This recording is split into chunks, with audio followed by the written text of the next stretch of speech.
to go forward and introduce our first guest speaker today, Dr. David Van Gend. Not just a humble GP from Toowoomba, but also the State Secretary of the World Federation of Doctors Who Respect Human Life, and a senior lecturer in palliative medicine and a member of the Queensland Health Working Group on palliative care for children. David is a long-time friend of Cherish Life. It is a pleasure to have you with us, David.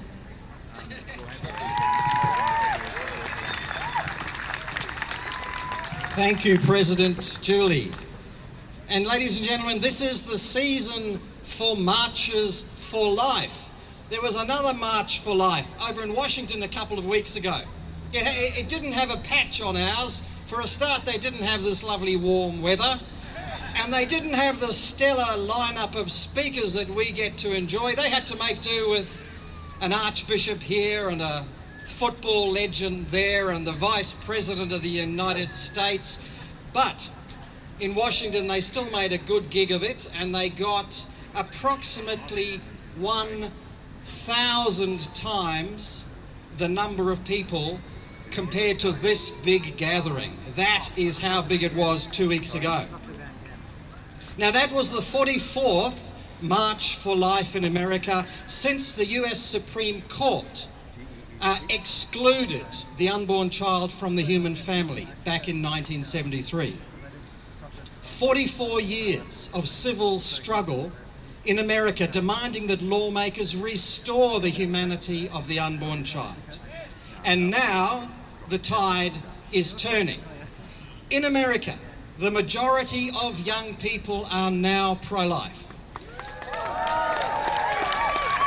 The majority of the Supreme Court judges might just reconsider Roe versus Wade in a few years' time. The new president, I forget his name, that chap with the hair, he has defunded Planned Parenthood International. And the US Congress has passed a bill to defund Planned Parenthood domestically. There's a message in there somewhere for our conservative political parties, I would have thought. And there on the Washington Mall, the Vice President of the United States, Mike Pence, stood proudly with 500,000 pro-life deplorables like us. And he said, life is winning again in America. He said, we have come to a historic moment in the cause for life. Be assured that along with you, we will not grow weary. We will not rest until we restore a culture of life for ourselves and our posterity, end quote. Now, just consider two of the reasons why Vice President Pence made his claim that life is winning again. First, he says this, he says, life is winning through the steady advance of science that illuminates when life begins. Now, I remember 24 years ago having science illuminate the dark side of the womb, where our first child was just 13 weeks, just this big. And he was brushing his cheek with his hand.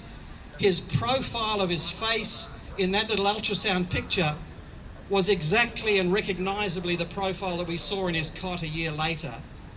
Our son Robert's life had begun. And in fact, he had already come of age, because at 13 weeks, all of the structures of the mature adult are already established. You just have to get bigger. So, every baby at 13 weeks is one of us.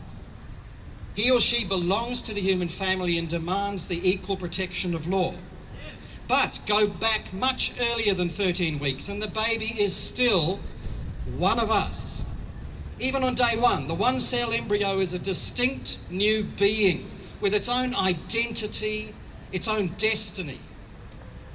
From the moment that the DNA of the mother merges with the DNA of the father, we have defined a new genetic identity. We have literally spelt out a new name.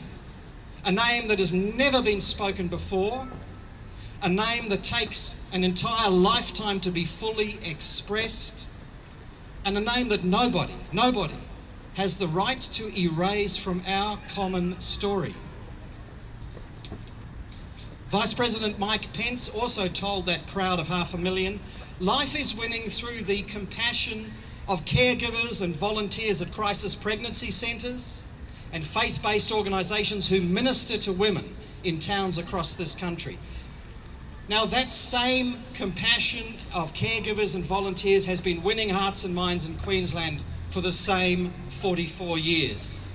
I think, because I know them from way back, of the leaders of Cherish Life over that time, the charming and courageous Winifred Egan and Teresa Martin, the always positive president we now have in Julie Borgia. These are busy people who've given so much of their time to the cause of mothers and babies. And I think of the faithful witness of counselling services like Pregnancy Counselling Link, where my friend Moya Condon has laboured for the entire 44 years. And the beautiful work of Kath Toomey's team at the Priceless Life Centre, a centre that was founded by Liz Preston. I hope Liz is here because along with her husband Graham, they are the royal couple. They are the true champions of the culture of life in Queensland. Let's give them all a big thank you.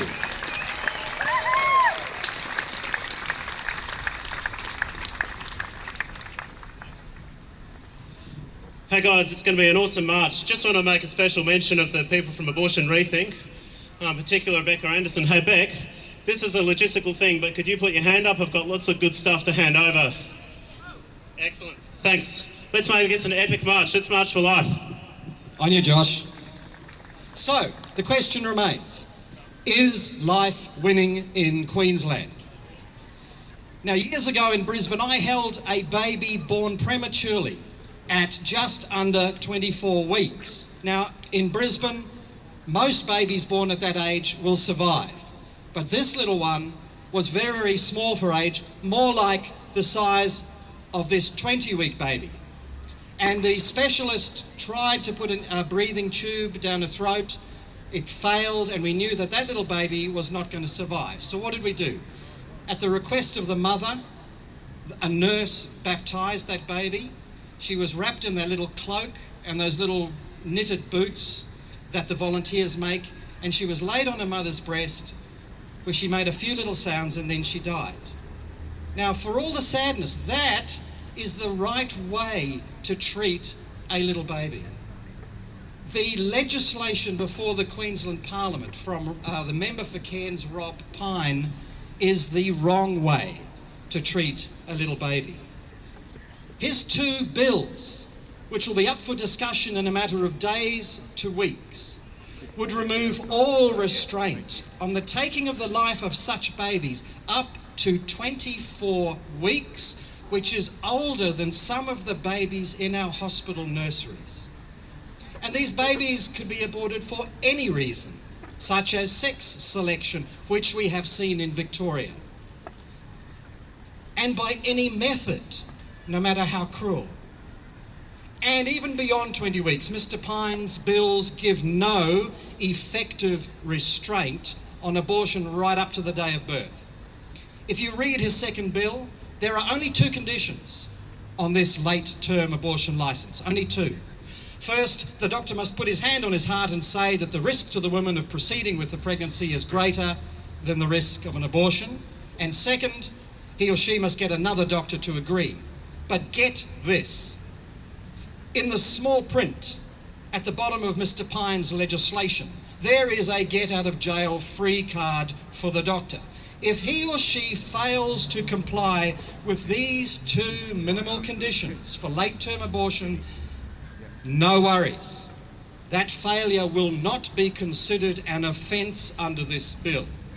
It might be grounds for professional discipline, which is a little rap on the knuckles, but it will not be an offence. Ladies and gentlemen, has there ever been a more cynical or contemptuous piece of legislation on a matter of life and death? The member for Cairns keeps a straight face, and he claims in his explanatory notes that yes, the bill is consistent with fundamental legal principles, but it is not. The most fundamental legal principle was famously stated by the UK House of Lords thus: the prohibition of intentional killing is the cornerstone of law, end quote. This bill shatters that cornerstone. A parliament that rejects the cornerstone of law and permits intentional killing of the innocent is a parliament of the jungle that believes that might is right. The legal principles that govern abortion in Queensland were clearly stated by the late Judge Fred Maguire some 30 years ago when he said, "The law of the land has always held that human life is sacred, and the protection the law gives to human life extends also to the unborn child in the womb.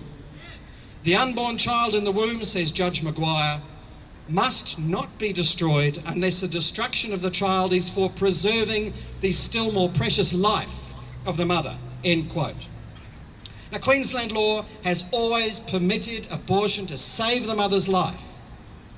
Judge Maguire explains that this is, quote, "a humane doctrine devised for humanitarian purposes, but it cannot be made the excuse for every inconvenient conception," end quote.